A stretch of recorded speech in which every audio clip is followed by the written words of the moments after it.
Yo! Yan di sir, kasama ko si Ramram. So, andito kami sa, pakita mo, dali. Baka may makakita pa sa atin. So, ilalagay ko na tong pera na to. Message nyo ako kung maraming dumadaan. Message nyo ako kung nakuha nyo na tong pera na to. Makukuha nyo to, pag followers ko kayo. Tsaka, message nyo ako ha. Tsaka, di nga, picturean. Lalagay ko na tong pera na to ha.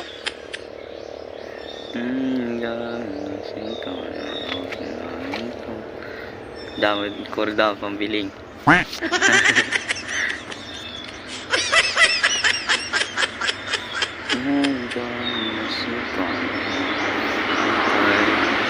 Hindi na dapat nakita. Hindi dapat kita doon. Tingnan mo muna ko. Meron po. So guys, dito na. Nilagay ko na yung pera. Sana. Alis na kami. Next destination na kami. Bye-bye. Peace out.